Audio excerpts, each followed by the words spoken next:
Fergani with KENS 5 News now. A police chase ends in a driver crashing into several cars, and now the two men who were being pursued are in critical condition. Castle Hills police say around 2:30 this morning, one of their officers was involved in a short chase, but then canceled the pursuit. They say the driver kept going until he crashed into a pole and rolled, hitting several parked vehicles on Jackson, Keller, and San Pedro. It is not clear why Castle Hills police were trying to stop that person in the first place. Crews are now working to make repairs to the damaged telephone pole. A second chase overnight ended in a neighborhood in San Antonio's north side, but it started in New Braunfels. Police there say they spotted 4 burglary suspects in a stolen car from San Antonio around 1 this morning.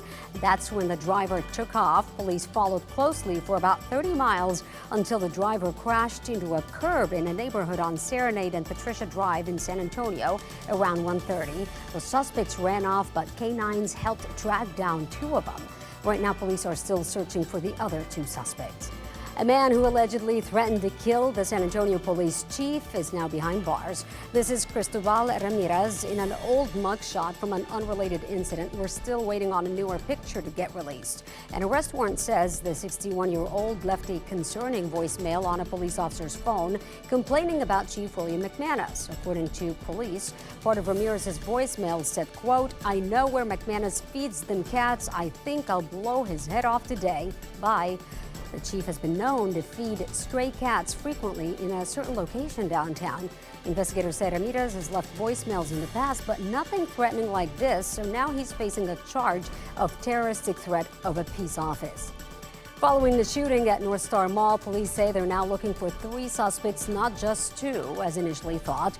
Tuesday night's shooting was inside Macy's, where a 29-year-old loss prevention officer was shot in the leg while trying to stop 2 shoplifters. This is the 3rd shooting at the mall in the last few months. SAPD has not released any suspect descriptions, but say they're looking for a man and a woman and a 3rd unidentified person.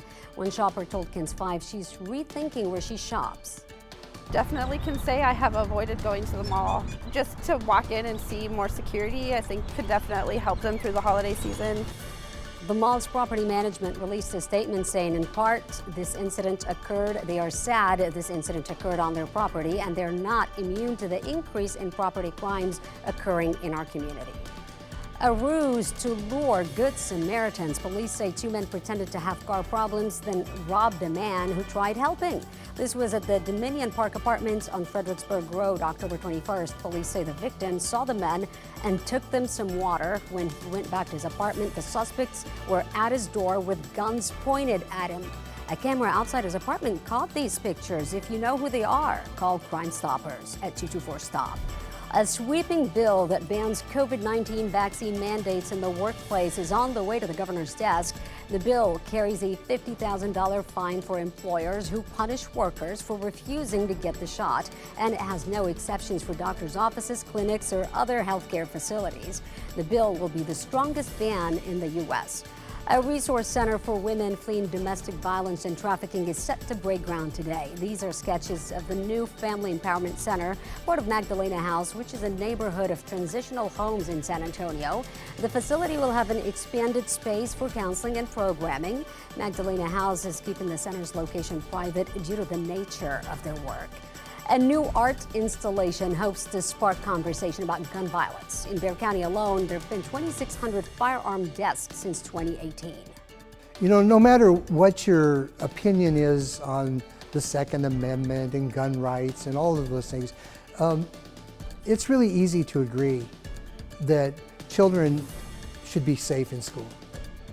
Travis Park Church is one of several sites in San Antonio for Vidas Robadas, an art installation made of t-shirts honoring people killed by gun violence.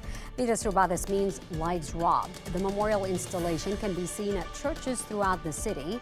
Faith communities will march for peace to the Alamo Dome on November 18th before a voluntary weapons exchange the next day. That art installation will stay up for viewing on Wednesdays until November 15th. Tennis champion and entrepreneur Venus Williams is speaking at Trinity University at the end of January. The university says Williams will serve as this year's distinguished lecturer and be part of a moderated discussion with President Vanessa Beasley, speaking on determination, leadership, and embracing your gifts and passions. A ticket is needed, but the event is free. Tickets become available November 27th. The actual event where Venus speaks will be the last day of January at the Laurie Auditorium. The Texas Rangers Celebration Parade will stroll through Arlington tomorrow. Can you take me higher?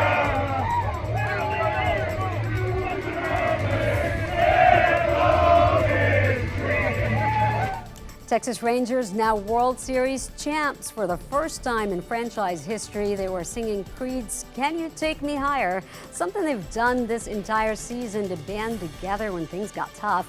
Their manager Bruce Bochy says there's only one way to describe it: a blessing.